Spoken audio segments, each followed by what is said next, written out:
അസ്സലാമു അലൈക്കും വറഹ്മത്തുള്ളാഹി ബിസ്മില്ലാഹി വൽഹംദുലില്ലാഹ്. സ്നേഹബഹുമാനം നിറഞ്ഞ സത്യവിശ്വാസികളെ, അള്ളാഹു നമ്മളെ എല്ലാവരെയും അനുഗ്രഹിക്കുമാറാവട്ടെ. പെട്ടെന്നുള്ള മരണങ്ങളെ തൊട്ട്, അപകട മരണങ്ങളെ തൊട്ട്, ആക്സിഡന്റുകളെ തൊട്ട്, മരണത്തിന് ശേഷം നമ്മുടെ ശരീരം കീറി മുറിക്കുന്ന പോസ്റ്റ്മോർട്ടം ചെയ്യുന്ന അവസ്ഥയെ തൊട്ട് അള്ളാഹു കാക്കുമാറാവട്ടെ. നമുക്കെല്ലാവർക്കും അള്ളാഹു ഹൈറായ ജീവിതം പ്രദാനിക്കുമാറാവട്ടെ. ആമീൻ. അത്തരത്തിൽ പെട്ടെന്നുള്ള മരണങ്ങൾ, അപകട മരണങ്ങളെ തൊട്ടുള്ള കാവൽ കിട്ടാൻ രണ്ട് കാര്യങ്ങൾ പ്രത്യേകം ശ്രദ്ധിക്കുക. ആ രണ്ട് കാര്യങ്ങളാണ് ഇന്നത്തെ വീഡിയോയിൽ പ്രധാനമായും നമ്മൾ പറയുന്നത്. അല്ലാഹു സുബ്ഹാനഹു വ തആല എപ്പോഴാണ് നമുക്ക് മരണം വിധിച്ചതെന്ന് പറയാൻ പറ്റൂല. മരണം നിശ്ചയിക്കുന്നത് അല്ലാഹുവാണ്. പക്ഷേ നമ്മൾ എന്ത് ചെയ്യുക? ചില കാര്യങ്ങൾ സൂക്ഷിച്ചില്ല എങ്കിൽ പെട്ടെന്ന് നമുക്ക് മരണം വരാം. അല്ലാഹു കാക്കുമാറാവട്ടെ. പ്രധാനമായും രണ്ട് കാര്യങ്ങൾ, ഈ രണ്ട് കാര്യങ്ങൾ നമ്മുടെ വീട്ടിൽ ഉണ്ടെങ്കിൽ നമ്മൾ വളരെയധികം സൂക്ഷിക്കാം. നബി സല്ലല്ലാഹു അലൈഹി വസല്ലം തങ്ങളോടൊരു സ്വഹാബി വന്ന് ചോദിച്ചു, നബിയെ, ഏറ്റവും കൂടുതൽ ഞാൻ ചോദിക്കേണ്ടത് എന്താണ് അല്ലാഹുവോട്? ഒരുപാട് പെട്ടെന്ന് ദുആ ചെയ്യൂലേ, ദുആ ചെയ്യുമ്പോൾ എന്താണ് ഞാൻ ഏറ്റവും കൂടുതൽ ചോദിക്കുക? നബി സല്ലല്ലാഹു അലൈഹി വസല്ലം തങ്ങൾ പറഞ്ഞു കൊടുത്തൊരു ദുആയുണ്ട്. നിങ്ങൾ സ്ക്രീനിൽ കാണാം, പഠിച്ചു വെച്ചോ, ഇപ്പൊ തന്നെ പഠിച്ചു വെച്ചോ. നമ്മൾ എപ്പോഴും ചോദിച്ചോ, അല്ലാഹുമ്മ ഇന്നി അസ്അലുക്കൽ അഫ്വ വൽ ആഫിയ. നമുക്കറിയാവുന്ന ദുആയാണ്. അല്ലാഹുമ്മ, അല്ലാഹുവേ, ഇന്നി അസ്അലുക, ഞാൻ നിന്നോട് ചോദിക്കുന്നു, അൽ അഫ്വ വൽ ആഫിയ. അൽ അഫ്വ, അല്ലാഹുവേ, പാപമോചനത്തെ ഞാൻ ചോദിക്കുകയാണ്. വൽ ആഫിയ, അല്ലാഹുവേ, നിന്നിൽ നിന്നും ആരോഗ്യം എനിക്ക് വേണം, ആരോഗ്യം എനിക്ക് കിട്ടണം, അതിനെയും ഞാൻ ചോദിക്കുകയാണ്. അഫ്വും ആഫിയത്തും, പാപമോചനവും അതുപോലെ തന്നെ നമ്മുടെ ആരോഗ്യം, ഇത് നമ്മൾ ചോദിക്കുക. അപ്പോ നബി സല്ലല്ലാഹു അലൈഹി വസല്ലം തങ്ങൾ പറയുന്നു, നിങ്ങൾ ഫുജ്അത്തുൽ മൗത്തുണ്ട്, പെട്ടെന്നുള്ള മരണം, അതിനെ തൊട്ട് അല്ലാഹുവോട് കാവൽ ചോദിക്കണമെന്നാണ്. പെട്ടെന്ന് മരണം സംഭവിച്ചാൽ അവിടെ രണ്ട് കാര്യങ്ങൾ, പെട്ടെന്ന് മരണം സംഭവിച്ചാൽ രണ്ട് കാര്യം. ഒരു മുഅ്മിനായ മനുഷ്യനാണ് പെട്ടെന്ന് മരിക്കുന്നതെങ്കിൽ അവനിക്ക് ആ പെട്ടെന്നുള്ള മരണം ഖൈറാണ്, നന്മയാണ്. കാരണം ഓൾറെഡി അവൻ തൗബ ചെയ്തവനാണ്, ഹക്ക് ഇടപാടുകൾ തീർത്തവനാണ്, ആരോട് പിണക്കമില്ല, കുശുമ്പില്ല, വഴക്കില്ല, പക്കാലമില്ല, ഒരു പ്രശ്നവുമില്ല. അവൻ തൗബ ചെയ്തവനാണ്. ഏത് സമയത്ത് വഴക്കുൽ മൗത്ത് എന്ന് വിളിച്ചാലും പോകാൻ തയ്യാറാണ്. അവരിലേക്കാണെങ്കിൽ കവറിലേക്ക്, അല്ലാഹുവിന്റെ അടുക്കലേക്കാണെങ്കിൽ അടുക്കലേക്ക്, എവിടെ പോയാലും അവർക്ക് സന്തോഷമാണ്. കാരണം അവൻ ദുന്യാവിൽ നന്മയെ ചെയ്തിട്ടുള്ളൂ. അതുകൊണ്ട് പെട്ടെന്ന് മരിച്ചാലും താമസിച്ച് മരിച്ചാലും അവർക്ക് ആ മരണം ഹൈറ. എന്നാൽ ഇവിടെ പ്രശ്നം സംഭവിക്കുന്നത് മോശപ്പെട്ട ആളുകൾക്ക് പെട്ടെന്ന് മരണം സംഭവിച്ചാൽ അവർ തൗബ ചെയ്തിട്ടില്ല, നിസ്കാരം ക്ലിയർ അല്ല, മറ്റുള്ളവരോട് പിണക്കത്തിലുണ്ട്, മറ്റുള്ളവർക്ക് പൈസ കൊടുക്കാറുണ്ട്, അതുപോലെ തന്നെ മറ്റുള്ളവരോട് ഇടപെടൽ അതൊന്നും ശരിയായിട്ടില്ല, തൗബ ചെയ്തിട്ടില്ല. അപ്പോ പെട്ടെന്നുള്ള മരണം അവർക്ക് തിന്മയാണ്. മോശപ്പെട്ട ആളുകൾക്ക്, പാപം ചെയ്ത ആളുകൾക്ക് പെട്ടെന്നുള്ള മരണം എന്ന് പറഞ്ഞാൽ അത് വലിയ പരാജയമാണ്. അല്ലാഹു തആല പെട്ടെന്നുള്ള മരണങ്ങളെ തൊട്ട് നമുക്ക് ആക്കുമാറാവട്ടെ. കാരണം നമ്മളൊക്കെ പലപ്പോഴും തെറ്റുകൾ ചെയ്തു പോകുന്നവരാണ്, പാപങ്ങൾ ചെയ്തു പോകുന്നവരാണ്. നിസ്കാരം ക്ലിയർ അല്ല, നോമ്പ് ക്ലിയർ അല്ല, സകാത്ത് ക്ലിയർ അല്ല, അങ്ങനെ ഒരുപാട് തെറ്റുകൾ ചെയ്തു പോയവരാണ്. അപ്പൊ പെട്ടെന്ന് നമുക്കൊരു മരണം സംഭവിച്ചാൽ നമ്മൾ പല ആളുകൾക്കും തൗബ ചെയ്യാൻ പറ്റാതെ പോകും, ഇടപാടുകൾ തീർക്കാതെ, അതുപോലെ ഇടപെടലുകൾ നന്നാക്കാൻ പറ്റാതെ അല്ലാഹുവിന്റെ അടുക്കലേക്ക് യാത്ര വേണ്ടി വരും. അപ്പോ പറഞ്ഞു വന്നത്, പെട്ടെന്നുള്ള മരണം അത് മുഅ്മിനീങ്ങൾക്ക് ഖൈറാണ്, തെറ്റുകൾ ചെയ്തവർക്ക് ശർറുമാ. രണ്ട് കാര്യങ്ങൾ വീട്ടിലുണ്ടെങ്കിൽ എന്തുണ്ടാവും? പെട്ടെന്നുള്ള മരണം ഉണ്ടാകും. ഒന്നാമത്തേത് നബി തങ്ങൾ പറയുന്നു, മൻ സർലഹു അയ്യുബ്സത ലഹു ഫീ റിസ്ഖിഹി. ഒരു മനുഷ്യൻ അവനിക്ക് ഇഷ്ടമാണോ, മൻ സർലഹു അയ്യുബ്സത ലഹു ഫീ റിസ്ഖിഹി, അവന്റെ കച്ചവടം, അവന്റെ വാഹനം, അവന്റെ കുടുംബം, അവന്റെ മക്കൾ, അവന്റെ സമ്പത്ത്, അവന്റെ ഭക്ഷണം, അവന്റെ വസ്ത്രം, അവന്റെ വീട്, അവന്റെ വെള്ളം, ഈ വസ്തുക്കളെല്ലാം അല്ലാഹുവിന്റെ ഭാഗത്ത് നിന്നും ഒരുപാട് കിട്ടണോ, ബറക്കത്ത് വേണോ, ജീവിതത്തിൽ ഖൈർ വേണോ, പിന്നെയോ ഔ യുൻസഅലഹു ഫീ അഥരിഹി, നിങ്ങളുടെ ആയുസ് ദീർഘിച്ച് കിട്ടണോ, പെട്ടെന്നുള്ള മരണങ്ങളെ തൊട്ടുള്ള കാവൽ വേണോ, പെട്ടെന്ന് മരിക്കാതിരിക്കാൻ, ആയുസ് നീട്ടിക്കിട്ടാൻ ചെയ്യേണ്ട ഒന്നാമത്തെ കാര്യം, വീട്ടിൽ നമ്മൾ സൂക്ഷിക്കേണ്ട, ഉണ്ടാവേണ്ട ഒന്നാമത്തെ കാര്യം, ഫൽയസിൽ റഹിമഹു, അവന്റെ കുടുംബബന്ധം ചേർക്കണേ. അയ്യേ, ഇതാണോ ഉസ്താദേ എന്ന് ചോദിക്കേണ്ട കാര്യമില്ല കേട്ടോ. ഇതാ കുടുംബബന്ധം. ഉമ്മമാരോട്, വാപ്പയോട് പിണക്കം വേണ്ട, ഉമ്മയോട് പിണക്കം വേണ്ട, ഭാര്യ ഭർത്താക്കന്മാർ പരസ്പരം സ്നേഹത്തിലായിരിക്കണം, മക്കൾ, മരുമക്കൾ, സഹോദരി സഹോദരന്മാർ, മറ്റു കുടുംബാദികൾ, മറ്റു ബന്ധുക്കൾ, അയൽവാസികൾ, കൂട്ടുകാർ, ഇവരോടെല്ലാം നിങ്ങൾ ബന്ധം ചേർക്കണേ, സ്നേഹത്തിലാവണേ. ആ സ്നേഹം നിലനിർത്തിയില്ല എങ്കിൽ എന്ത് സംഭവിക്കും? പെട്ടെന്ന് മരിക്കും, പെട്ടെന്നുള്ള മരണം ഉണ്ടാകും. പെട്ടെന്നുള്ള മരണം മുഅ്മിനീങ്ങൾക്ക് ഖൈറാണെന്ന് പറഞ്ഞു. പാപം ചെയ്തവർക്ക് ശർറാൻ. നമ്മൾ ഏത് ഗണത്തിലാന്ന് നമുക്കറിയില്ല. നമ്മൾ ഒരുപാട് നിസ്കരിക്കുന്നുണ്ട്. ആ നിസ്കാരം അല്ലാഹു സ്വീകരിക്കുന്നുണ്ടോ? നമ്മൾ എത്രയോ തെറ്റുകൾ ചെയ്ത് പാപം തൗബ ചെയ്തിട്ടുണ്ട്, ഇസ്തിഗ്ഫാർ പറഞ്ഞിട്ടുണ്ട്, നമുക്കറിയില്ല. അപ്പൊ പെട്ടെന്നുള്ള മരണം നമുക്ക് ഖൈറാണോ ശർറാണോ നമുക്ക് തന്നെ അറിയില്ല. അപ്പൊ അതുകൊണ്ട് പെട്ടെന്നുള്ള മരണങ്ങളെ തൊട്ടുള്ള കാവൽ കിട്ടാൻ ഒന്നാമതായി നമ്മൾ ശ്രദ്ധിക്കേണ്ട കാര്യം കുടുംബ ബന്ധം ശ്രദ്ധിക്കണേ. ആരോടെങ്കിലും പറഞ്ഞിട്ടുണ്ട് മൂത്താപ്പയുടെ മകൻ, കൊച്ചാപ്പയുടെ മകൻ, പെണ്ണുങ്ങളാ പ്രത്യേകം ശ്രദ്ധിക്കുന്നത്. കുശുമ്പ് കുന്നായ്മ കൂടുതൽ ഉള്ള കാരണം നബിതങ്ങൾ പറഞ്ഞു സല്ലല്ലാഹു അലൈഹി വസല്ലം തങ്ങൾ, ഇസ്രാഇന്റെ മിഅ്റാജിന്റെ രാത്രിയിൽ ഞാൻ നരകത്തിൽ ഇങ്ങനെ നോക്കിയപ്പോ എന്റെ ഉമ്മത്തിൽപ്പെട്ട ഈ പാവപ്പെട്ട സഹോദരിമാരാണ് അതിൽ കൂടുതൽ കണ്ടത്. അവർക്ക് അങ്ങനെ എന്താ നരകത്തിൽ കടക്കാൻ കാരണം? ഒന്ന് ഭർത്താക്കന്മാരെ ബുദ്ധിമുട്ടിക്കുന്നവരാണ്, രണ്ടാമത്തേത് നാം ശരിയല്ലാത്തവരാണ്. ശ്രദ്ധിക്കണേ, കുശുമ്പും കുഞ്ഞായ്മ അല്ലെ. രണ്ട് പെണ്ണുങ്ങൾ തമ്മിൽ കാണുമ്പോ എന്തൊക്കെയാ വർത്താനം, എന്തൊക്കെയാ അവൾ അങ്ങനെ ഇവളിങ്ങനെ. അറിഞ്ഞോ അവളുടെ മകൻ ഒളിച്ചോടി, ഇവളുടെ മകൻ ഇങ്ങോട്ട് വന്നു, അവളങ്ങനെ അങ്ങോട്ട് അങ്ങനെ സംഭവിച്ചു, ഇങ്ങനെ കുശുമ്പും കുഞ്ഞായ്മ ഇങ്ങനെ പറഞ്ഞുകൊണ്ടിരിക്കും. എന്റെ ക്ലാസ് കേൾക്കുന്ന ഉമ്മമാരെ, നിങ്ങളൊന്നും അങ്ങനെയല്ല കേട്ടോ. നിങ്ങളൊക്കെ സ്വാലിഹാത്തുകളാണ്. അല്ലാഹു തആല നമ്മുടെ ഉമ്മമാരെ സഹോദരിമാരെ, എന്റെ ശബ്ദം കേൾക്കുന്ന, എന്റെ ക്ലാസ് കേൾക്കുന്ന, നമ്മുടെ ഈ ചാനൽ കാണുന്ന എല്ലാ ഉമ്മമാർക്കും ഉപ്പമാർക്കും അല്ലാഹു ഖൈറും സലാമത്തും ഏറ്റി നൽകി അനുഗ്രഹിക്കുമാറാവട്ടെ. നമ്മുടെ സ്വഭാവങ്ങളെ അല്ലാഹു നന്നാക്കി തരുമാറാവട്ടെ. പറഞ്ഞു വന്നത് ഉമ്മയോടുള്ള വാപ്പയോടുള്ള ബന്ധം, ഭർത്താവിനോടുള്ള ബന്ധം, ഭാര്യയോടുള്ള ബന്ധം. പ്രത്യേകിച്ച് ഉമ്മമാരെ, നിങ്ങളുടെ ഭർത്താവിന്റെ ഉമ്മയോടും വാപ്പയോടും പ്രത്യേകം ശ്രദ്ധയോടുകൂടി പെരുമാറണം. അതുപോലെ തന്നെ ഭർത്താവ്, ഒരു പുരുഷൻ അവന്റെ ഭാര്യയുടെ ഉമ്മയോടും വാപ്പയോടും നാന്യമായി പെരുമാറണം. നബി സല്ലല്ലാഹു അലൈഹി വസല്ലമ തങ്ങൾ പറയുന്നു വളരെ ഗൗരവമായിട്ട് 3 കാര്യങ്ങളാണ് തൗറാത്തിലും ഇഞ്ചീലിലും സബൂറിലും ഖുർആനിലും ചേർന്ന് അല്ലാഹു തആല പറഞ്ഞു. ഈ 4 വേദഗ്രന്ഥങ്ങളിലും പ്രാധാന്യത്തോടു കൂടി പറഞ്ഞിട്ടുള്ളത് 3 കാര്യങ്ങളാണ്. ഒന്നാമത്തേത് അല്ലാഹുവിനെ ഇബാദത്ത് ചെയ്യണേ എന്ന് തൗറാത്തിലും കാണാം, ഇഞ്ചീലിലും കാണാം, സബൂറിലും കാണാം, ഖുർആനിലെ 4 വേദഗ്രന്ഥത്തിലും കാണാം. തൗറാത്ത് മൂസാ നബി, ഇഞ്ചീൽ ഈസാ നബി, സബൂർ ദാവൂദ് നബി, ഖുർആൻ മുഹമ്മദ് നബി സല്ലല്ലാഹു അലൈഹി വസല്ലം. തൗറാത്ത് ഇറക്കി കൊടുത്തത് മൂസാ നബിക്കാൻ, ഇഞ്ചീൽ ഇറക്കി കൊടുത്തത് ഈസാ നബിക്കാൻ, സബൂർ എന്ന് പറയുന്ന കിതാബ് ഇറക്കി കൊടുത്തത് ദാവൂദ് നബിക്കാൻ, മുത്തുനബി സല്ലല്ലാഹു അലൈഹി വസല്ലം തങ്ങൾക്കാണ് ഖുർആൻ കൊടുത്തത്. അപ്പൊ ഈ 4 വേദഗ്രന്ഥങ്ങളിലും 4 കിതാബുകളിലും ഒരുപോലെ പ്രാധാന്യത്തോട് പറഞ്ഞിട്ടുള്ള 3 കാര്യങ്ങളിൽ ഒന്ന് അല്ലാഹുവിനെ ഇബാദത്ത് ചെയ്യണേ.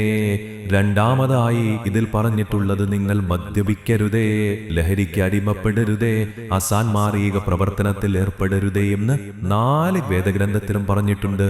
ഈ 4 വേദഗ്രന്ഥത്തിനും പറഞ്ഞിട്ടുള്ള 3ാമത്തെ കാര്യം മാതാപിതാക്കളെ ബുദ്ധിമുട്ടിക്കരുതേ, അവരോട് പിണക്കം വേണ്ട, കുടുംബബന്ധം ചേർക്കണേ. കുടുംബബന്ധം ചേർക്കണേ. വിലങ്ങളുടെ ഒരുപാട് ഹദീസുണ്ടല്ലോ, ഉമ്മയോടുള്ള ബാധ്യത, വാപ്പയോടുള്ള ബാധ്യത. ഒരിക്കൽ ലുഖ്മാനുൽ ഹക്കീം റളിയല്ലാഹു, അതൊരു പ്രവാചകനാണെന്നും ഒരു അഭിപ്രായമുണ്ട്. മഹാനവരെ തന്റെ മകനെ വിളിച്ചിട്ട് പറഞ്ഞു, മോനെ, വാപ്പക്കൊരാഗ്രഹം. മകനൊന്ന് പരീക്ഷിച്ചതാണ്. വാപ്പക്കൊരാഗ്രഹം, സ്വർഗ്ഗത്തിലെ മണ്ണ് കിട്ടോ, സ്വർഗ്ഗത്തിലെ മണ്ണ്. മകൻ പറ, ഇപ്പൊ കൊണ്ടുവരാപ്പ, ഇപ്പൊ കൊണ്ടുവരാം. ഓരോടി അടുക്കളയിൽ പാകം ചെയ്തുകൊണ്ടിരുന്ന തന്റെ ഉമ്മ, ആ ഉമ്മയുടെ കാല് മണ്ണിൽ പതിഞ്ഞിട്ടുണ്ട്. ആ കാലെടുത്ത് ഉമ്മ ഒന്ന് കാല് മാറ്റിക്കേ. ഉമ്മ കാല് മാറ്റി. ഉമ്മയുടെ കാൽപാദം പതിഞ്ഞ ഭാഗത്ത് നിന്നും ആ മണ്ണെടുത്തു കൊണ്ടുവന്ന് തന്റെ വാപ്പയുടെ കയ്യിൽ കൊടുത്തിട്ട് പറഞ്ഞു, വാപ്പാ, ഇതാണ് എന്റെ സ്വർഗ്ഗത്തിലെ മണ്ണെന്ന് ആ മകൻ പറയുകയാണ്. ഉമ്മയുടെ കാൽപാദത്തിലാണ് സ്വർഗ്ഗം. അൽ ജന്നത്തു തഹ്ത അഖ്ദാമിൽ ഉമ്മഹാത്ത്. മഹാനായ മൂസാ നബി അലൈഹിസ്സലാത്തു വസ്സലാം അല്ലാഹുവോട് ചോദിച്ചു, റബ്ബേ, എനിക്ക് ദുനിയാവിലും ആഖിറത്തിലും വിജയിക്കാൻ ഒരു കാര്യം പറഞ്ഞു തരുമോ? ദുനിയാവിലും ആഖിറത്തിലും എനിക്ക് വിജയിക്കണം. അല്ലാഹു തആല മൂസാ നബിക്ക് പറഞ്ഞു കൊടുത്തത് റിളൽ വാലിദൈനി റിളല്ലാഹ്, സഖ്തുൽ വാലിദൈനി സഖ്തുല്ലാഹ്. ഉമ്മയുടെയും ബാപ്പയുടെയും തൃപ്തി ഉണ്ടെങ്കിൽ അത് അള്ളാന്റെ തൃപ്തി പോലെയാണ്. ഉമ്മാടെയും ബാപ്പാടെയും തൃപ്തി ഇല്ല എങ്കിൽ അവർ കോപിക്കുകയാണെങ്കിൽ അത് അല്ലാഹുവിന്റെ കോപമാണ്.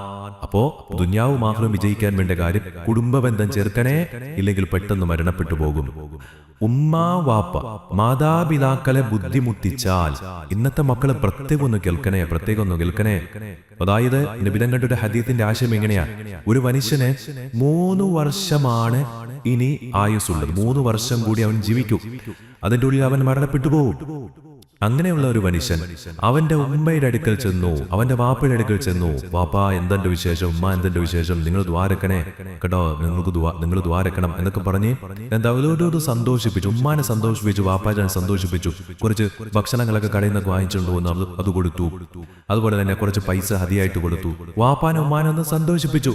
ആ സമയത്തെങ്ങാനും ഉമ്മയോ വാപ്പയോ ദ്വാ ചെയ്തു, പഠിച്ചോലെ എന്റെ മകനിക്ക് നീ ആഫിയത്തുള്ള ദീർഘായുസ് കൊടുക്കണേ എന്നെങ്ങാനും ദ്വാ ചെയ്താൽ, അങ്ങനെ ദ്വാ ചെയ്യും ഉമ്മയും വാപ്പയും. അങ്ങനെ ചെയ്താൽ ആ 3 വർഷം എന്നുള്ളത് 30 വർഷമാക്കി അല്ലാഹു തആല അവനിക്ക് ആയുസ് നീട്ടി കൊടുക്കുമെന്ന്. 30 വർഷം ജീവിക്കാൻ ഇനി അല്ലാഹു തആല ഒരു മനുഷ്യന് ആയുസ് വിധിച്ചിട്ടുണ്ട്. അയാളെ വീട്ടിൽ വന്നിട്ട് ഉമ്മാനെ തെറി പറഞ്ഞു, വാപ്പാനോട് ദേഷ്യപ്പെട്ടുള്ള ഒരുപാട് തെറി പറഞ്ഞു, ഉമ്മാനെയും വാപ്പാനെയും ചീത്ത പറഞ്ഞു. അങ്ങനെയാണെങ്കിൽ 30 വർഷത്തെ ആയുസ് അല്ലാഹു 1 മിനിറ്റ് കൊണ്ട് 3 വർഷത്തെ കഴിഞ്ഞ് 3 ദിവസത്തേക്കാക്കി കളയും. അപ്പോൾ ആയുസ് നീട്ടി കിട്ടുന്നതും കുറഞ്ഞു കിട്ടുന്നതും നമ്മുടെ ഉമ്മയോട് വാപ്പയോട് എങ്ങനെ പെരുമാറുന്നു എന്നതിനനുസരിച്ചിരിക്കും. ഉമ്മയോട് വാപ്പയോട് നല്ലതുപോലെ പെരുമാറിയാൽ 3 ഗുണങ്ങൾ. 1, അള്ളാഹു ആയുസ് നീട്ടിത്തരും, നല്ല മക്കളെ തരും. 3-മത്തേത് ബറക്കത്തുണ്ടാകും. ഉമ്മയെ വാപ്പയെ വേദനിപ്പിച്ചാൽ 3 ശിക്ഷ ദുന്യാവിൽ വെച്ച് തന്നെ. മോശപ്പെട്ട മരണം, പെട്ടെന്നുള്ള മരണം, അതോടൊപ്പം തന്നെ നമുക്ക് ആയുസ് കുറഞ്ഞു പോകും, നമ്മുടെ ജീവിത വിഭവത്തിൽ ബറക്കത്തില്ലാതായി പോകും. അതുപോലെ തന്നെ മക്കൾ ഇടഞ്ഞാണ്. ഈ ഒരു ശിക്ഷ ഉണ്ടാവും ഈ ദുന്യാവിൽ. അപ്പൊ പ്രത്യേകം ശ്രദ്ധിക്കണം. ഇപ്പൊ എന്റെ ഉമ്മമാരോട് പറയാനുള്ളത്, ഭർത്താവിനെയും ഭർത്താവിന്റെ ഉമ്മയെയും തമ്മിൽ തെറ്റിക്കല്ലേ കേട്ടോ. ചിലപ്പോ നിങ്ങൾക്കൊരു ചില കാര്യങ്ങളിൽ ലാഭത്തിന് വേണ്ടി ഭർത്താവിനെയും ഭർത്താവിന്റെ ഉമ്മയെ മാതാപിതാക്കളുമായിട്ട് തെറ്റിച്ചു കഴിഞ്ഞാൽ നിങ്ങളുടെ ഭർത്താവിനെ വേഗത്തിൽ അല്ലാഹു പരലോകത്തേക്ക് വിളിക്കും. പെട്ടെന്ന് മരണം സംഭവിക്കും. കാരണം ഉമ്മയുടെ വാപ്പയുടെ തൃപ്തിയില്ലായെങ്കിൽ നിങ്ങളുടെ ഭർത്താവ് വേഗത്തിൽ മരണപ്പെട്ടു പോകും. അതുകൊണ്ട് പ്രത്യേകം ശ്രദ്ധിക്കുക. അപ്പൊ ചില ആളും ചോദിക്കും, ഉസ്താദേ ഇതെന്താ നിങ്ങൾ ഇങ്ങനെ പറയണേ? ഉമ്മയോടും വാപ്പയോടും പിണങ്ങി കഴിയുന്ന എത്രയോ ആളുകൾ, അവർക്കൊക്കെ 10-60 വയസ്സ് വരെ ജീവിക്കുന്നു, 90 വയസ്സ് വരെ ജീവിക്കുന്നു. ഉമ്മയോടും വാപ്പയുടെ പിണക്കത്തിൽ അവരൊന്നും മരിച്ചില്ലല്ലോ. ഒന്നുകിൽ നബി തങ്ങൾ പറഞ്ഞത്, ഒന്നുകിൽ അവൻ പെട്ടെന്ന് മരിക്കും, ഇല്ലെങ്കിൽ അവനിക്ക് അല്ലാഹു ആയുസ് തെറ്റിക്കൊടുക്കും. പക്ഷെ അവന് ജീവച്ഛവമായിട്ടായിരിക്കും ജീവിക്കുക. ഒരു ബറക്കത്തില്ല, ഒരു ഐശ്വര്യമില്ല, ഒരു റാഹത്തില്ല. എപ്പോഴും ടെൻഷനാണ്, എപ്പോഴും രോഗമാണ്, മക്കളെ കൊണ്ട് ഇടങ്ങേറാൻ. ഇങ്ങനെ അല്ലാഹു തആല അവനിട്ട് നരകിപ്പിക്കുമെന്ന്. അതും ഒരു ജീവിതം പെട്ടെന്ന് ആയുസ് തീർന്നത് പോലെയാണ്. അപ്പൊ ഈ കാര്യം ശ്രദ്ധിക്കണേ. വീട്ടിൽ ഉമ്മയുണ്ട് വാപ്പയുണ്ട് എങ്കിൽ അവരോട് മാന്യമായി പെരുമാറണം, അവരോട് മാന്യമായി സംസാരിക്കണം, ഇല്ലെങ്കിൽ വേലത്തുള്ള മരണം സംഭവിക്കും. 2-മത്തെ കാര്യം സ്വതക്ക കൊടുക്കലാണ്. ചില ഭാര്യമാര് ഭർത്താക്കന്മാര് റെഡിയാണ് സ്വതക്ക കൊടുക്കാൻ, പക്ഷെ ഭാര്യമാര് ഇപ്പൊ നിങ്ങളിങ്ങനെ കൊടുക്കല്ലോ, നിങ്ങൾ കൊടുത്താൽ പെട്ടെന്ന് തീർന്നു പോകും എന്നൊക്കെ പറഞ്ഞ് ഭർത്താവിനെ പിന്തിരിപ്പിക്കുന്ന ഭാര്യമാരുണ്ട്. നബി സല്ലല്ലാഹു അലൈഹി വസല്ലം തങ്ങൾ പറയുന്നു, നമ്മുടെ ജീവിതത്തിലുള്ള ബലാകൾ, പ്രയാസങ്ങൾ മാറാൻ നമ്മൾ കൊടുക്കുന്ന സ്വതക്കകൾ കാരണമാൻ. മഹാനായ അബ്ദുറഹ്മാൻ ബിൻ ഔഫ് റളിയല്ലാഹു അൻഹു, അദ്ദേഹം കച്ചവടക്കാരനാണ്. മക്കയിലെ മദീന അറിയപ്പെട്ട കച്ചവടക്കാർ, അറിയപ്പെട്ട പണക്കാരനാണ്. അദ്ദേഹം ഒരു ദിവസം നബി സല്ലല്ലാഹു അലൈഹി വസല്ലം തങ്ങളുടെ മദീന പള്ളിയിൽ വന്നിട്ട് പറഞ്ഞു, നബിയെ ഞാൻ കച്ചവടത്തിനായി പോകുന്നു, നിങ്ങൾ ഖൈറുണ്ടാവാൻ ദ്വാരക്കണം. നബി തങ്ങൾ പറഞ്ഞു, ദ്വാരക്കാം. മഹാനായ അബ്ദുറഹ്മാൻ ബിൻ ഔഫ് തങ്ങൾ മദീന പള്ളിയിൽ നിന്ന് ഇറങ്ങി കച്ചവടത്തിലേക്ക് ഇങ്ങനെ പോകുമ്പോൾ, ഒട്ടലത്തിന്റെ പുറത്തു കയറി ഇങ്ങനെ പോകുന്ന സമയത്ത് ജിബ്രീൽ വന്നിട്ട് പറഞ്ഞു, നബിയെ അബ്ദുറഹ്മാൻ ബിൻ ഔഫ് അവസാനമായിട്ടാണ് താങ്കളുടെ അടുക്കൽ വന്നത്. ഇനി ജീവനോടെ ഔഫിനെ കാണാൻ താങ്കൾക്ക് പറ്റില്ല നബിയെ. അല്ലാഹു തആല ഈ യാത്രയിൽ അദ്ദേഹത്തിന് മരണം വിധിച്ചിരിക്കുകയാണ്. അങ്ങനെ അദ്ദേഹം യാത്ര പോയി. അന്നത്തെ ദിവസം രാത്രിയായപ്പോ കൂരാപൂരിട്ട് മരുഭൂമിയിലാണ്. ഇനി മുന്നോട്ട് പോവാൻ പറ്റില്ല എന്നറിഞ്ഞപ്പോൾ അദ്ദേഹത്തിന്റെ കൂടെ കച്ചവടക്കാർ ചില കുറച്ച് സ്വഹാബിമാരുണ്ട്. അവരൊരു സ്ഥലത്ത് തമ്പടിക്കാൻ തീരുമാനിച്ചു. നോക്കുമ്പോൾ ദൂരെ ഒരു സ്ഥലത്ത് ചെറിയൊരു വിളക്ക് കത്തുന്നുണ്ട്, ചെറിയൊരു വെളിച്ചം കാണുന്നു. ഇവരെ അങ്ങോട്ട് ചെന്നു. ആ വിളക്ക് കത്തിയ സ്ഥലത്ത് അപ്പോൾ ഒരു ചെറിയ കുടിലാണ്. അവിടെ ഒരു പാവപ്പെട്ട ഒരു വൃദ്ധയായ സ്ത്രീ ഇരിപ്പുണ്ട്. അവരിങ്ങനെ തുന്നുകയാണ്. അപ്പോ ഈ അബ്ദുറഹ്മാൻ ബിൻ ഔഫ് തങ്ങൾ ആ ഉമ്മയോട് പറഞ്ഞു, ഉമ്മ ഞങ്ങൾക്ക് നിസ്കരിക്കാനുള്ള സ്ഥലം സൗകര്യം. ഉമ്മ പറഞ്ഞു, അവിടെ കുറച്ച് വെള്ളമുണ്ട്, അവിടെ നിങ്ങൾക്ക് വുളു എടുത്തിട്ട് ഇവിടെ നിങ്ങൾക്ക് നിസ്കരിക്കാൻ കുഴപ്പമില്ല. സന്തോഷമായി. അപ്പോൾ അബ്ദുറഹ്മാൻ ബിൻ ഔഫ് തങ്ങൾ ആ ഉമ്മയോട് പറഞ്ഞു, ഉമ്മ ഞങ്ങൾക്ക് ഭക്ഷണം കഴിച്ചിട്ടില്ല, ഞങ്ങൾക്ക് ഭക്ഷണം ഉണ്ടാക്കി തരുമോ? ഞങ്ങളുടെ കയ്യിൽ ഭക്ഷണം ഉണ്ടാക്കാനുള്ള വിഭവങ്ങളുണ്ട്, റൊട്ടി ഉണ്ടാക്കാനുള്ള മാവുണ്ട്, അതുപോലെ തന്നെ വെളിച്ചെണ്ണയുണ്ട്, മറ്റു കാര്യങ്ങളൊക്കെ ഉണ്ട്. അപ്പോ ആ ഉമ്മയുടെ കയ്യിലേക്ക് ഈ റൊട്ടി ഉണ്ടാക്കാനുള്ള സാധനങ്ങളൊക്കെ കൊടുത്തു. എന്നിട്ട് പറഞ്ഞു, നമ്മൾ നിസ്കരിച്ചിട്ട് വരാം. അങ്ങനെ ഈ സ്വഹാബിമാരെല്ലാവരും നിസ്കരിച്ചു വന്നപ്പോ അത്ഭുതമായി. കാരണം അവർ വിചാരിക്കാത്ത വേഗത്തിൽ ഭക്ഷണമൊക്കെ റെഡിയായി വച്ചിരിക്കുകയാണ്. അവർ ചോദിച്ചു, ഉമ്മ നിങ്ങൾ ഒറ്റക്കാണോ ഈ ഭക്ഷണം ഉണ്ടാക്കി, ഇത്ര വേഗത്തിൽ ഉണ്ടാക്കിയോ? അപ്പൊ ഉമ്മ പറഞ്ഞു, ഇല്ല മക്കളെ, ഞാൻ എന്റെ 2 അനാഥരായ എന്റെ മക്കളുമായിട്ട് ഇവിടെ കഴിയുകയാണ്. എന്റെ 2 പെൺമക്കളുണ്ട് എന്റെ വീട്ടിൽ. അവർക്ക് സമ്പത്തില്ലാത്തതുകൊണ്ട് അവരെ വിവാഹം ചെയ്തയക്കാൻ ഞാൻ പ്രയാസപ്പെടുകയാണ്.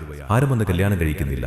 ആ സമയത്ത് അബ്ദുറഹ്മാൻ ബിൻ ഔഫ് തങ്ങൾ പറഞ്ഞു, ഉമ്മാ നിങ്ങൾ വിഷമിക്കേണ്ട, ഈ ഒരു സമയത്ത് തന്നെ നിങ്ങളുടെ മക്കളുടെ വിവാഹം ഇവിടെ നടക്കും. മഹാനായ അബ്ദുറഹ്മാൻ ബിൻ ഔഫ് തങ്ങൾ ചോദിച്ചു, ആരാണ് ഈ 2 യത്തീംകുട്ടികളെ കല്യാണം കഴിക്കാൻ തയ്യാറായിട്ടുള്ളത്? 2 സ്വഹാബിമാർ വന്നു. അവർ പറഞ്ഞു, ഞങ്ങൾ തയ്യാറാണ്, പക്ഷെ എന്റെ കയ്യിൽ മഹർ കൊടുക്കാനൊന്നുമില്ല. നിങ്ങൾ പേടിക്കേണ്ട, മഹറിനുള്ള പൈസ ഞാൻ തരാമെന്ന് പറഞ്ഞ് തന്റെ കീശയിൽ നിന്നും കുറച്ച് ദിർഹമുകൾ, ദീനാറുകൾ ഈ സ്വഹാബിമാരുടെ കയ്യിൽ കൊടുത്തു. അവർ ആ പൈസ ഈ പെൺകുട്ടികൾക്ക് കൊടുത്ത് മഹറായി കൊടുത്ത് അവർ നിക്കാഹ് നടന്നു. അങ്ങനെ മാസങ്ങൾ കഴിഞ്ഞ് കച്ചവടം എല്ലാം കഴിഞ്ഞിട്ട് മഹാനായ അബ്ദുറഹ്മാൻ ഔഫ് തങ്ങൾ തിരിച്ച് മദീനയിൽ വന്നപ്പോൾ നബിതങ്ങൾക്ക് അത്ഭുതമായി. നബിതങ്ങള് ജിബ്രീലിനോട് ചോദിച്ചു, ജിബ്രീലെ നീ അല്ലേ പറഞ്ഞത് ഈ അബ്ദുറഹ്മാൻ ഔഫ് അവസാനമായിട്ട് യാത്ര പോവുകയാണ്, ഇനി കാണൂലെന്ന്? ആ സമയത്താണ് ഈ മഹാനായ ജിബ്രീൽ അലൈഹിസ്സലാത്തു വസ്സലാം ഈ ഒരു സംഭവം വിവരിച്ചു കൊടുക്കുന്നത്. നബിയെ, സംഭവം ശരിയായിരുന്നു, കുറച്ച് ദിവസത്തെ ആയുസ്സേ ഉണ്ടായിരുന്നുള്ളൂ. പക്ഷേ ഈ ഒരു സംഭവം, അതായത് പാവപ്പെട്ട കുട്ടികളെ കെട്ടിക്കാനുള്ള, യത്തീം കുട്ടികളെ കെട്ടിക്കാനുള്ള പൈസ ഈ അബ്ദുറഹ്മാൻ ഔഫ് തങ്ങൾ റളിയല്ലാഹു അൻഹു കൊടുത്ത കാരണത്താൽ അദ്ദേഹത്തിന് ആയുസ് അല്ലാഹു ദീർഘിപ്പിച്ചു കൊടുത്തു എന്ന് മഹാനായ ജിബ്രീൽ അലൈഹിസ്സലാത്തു വസ്സലാം പറഞ്ഞു കൊടുക്കുകയാണ്. നമ്മൾ കൊടുക്കുന്ന ഏത് സ്വതക്കയാണ് നമ്മുടെ ആയുസ് നീട്ടിത്തരുന്നതെന്ന് പറയാൻ പറ്റില്ല. നമ്മൾ പിടിച്ചു വെക്കുന്ന ഏത് സമ്പത്താണ് നമ്മുടെ ആയുസ് കുറച്ചു കളയുന്നതെന്നും പറയാൻ പറ്റില്ല. അതുകൊണ്ട് 2 കാര്യം: ഒന്ന്, നമ്മുടെ കുടുംബ ബന്ധം നിലനിർത്തുക; 2, സ്വതക്ക കൊടുക്കുക.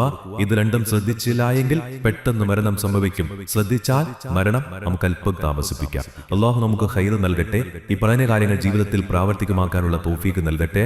അള്ളാഹു തആല പെട്ടെന്നുള്ള മരണങ്ങൾ, അപകട മരണങ്ങൾ, മോശപ്പെട്ട മരണങ്ങളെ തൊട്ട് കാക്കുമാറാവട്ടെ. നമ്മുടെ വീഡിയോകൾക്ക് താഴെ ഒരുപാട് പേര് കമന്റുകൾ രേഖപ്പെടുത്തുന്നുണ്ട്, ഒരുപാട് ദുആ വസിയത്ത്. അള്ളാഹു തആല അവരുടെയും നമ്മുടെയും ഹലാലായ മുറാദുകൾ ഹാസിലാക്കുമാറാവട്ടെ. രോഗങ്ങൾ ശിഫയാക്കട്ടെ. അള്ളാഹു തആല മരണപ്പെട്ടു പോയ മുഴുവൻ ആളുകൾക്കും മഗ്ഫിറത്തും മർഹമത്തും നൽകി അനുഗ്രഹിക്കുമാറാവട്ടെ. ആഫിയത്തുള്ള, ആരോഗ്യമുള്ള ദീർഘായുസ് നമുക്ക് അള്ളാഹു നൽകട്ടെ. മരിക്കുന്ന സമയത്ത് ഈമാൻ സലാമത്തായി കിരിമ പറഞ്ഞ് മരിക്കാൻ അള്ളാഹു തൗഫീഖ് നൽകട്ടെ. ആമീൻ. ഇൻഷാ അള്ളാഹ് നമ്മുടെ വീഡിയോകൾ കാണുക, മറ്റുള്ളവരിലേക്ക് എത്തിച്ചു കൊടുക്കുക. നമ്മുടെ ചാനൽ സബ്സ്ക്രൈബ് ചെയ്യാൻ മറന്നു പോകരുത്. അള്ളാഹു നമ്മളെ അനുഗ്രഹിക്കട്ടെ. ആമീൻ. അസ്സലാമു അലൈക്കും വറഹ്മത്തുള്ളാഹി.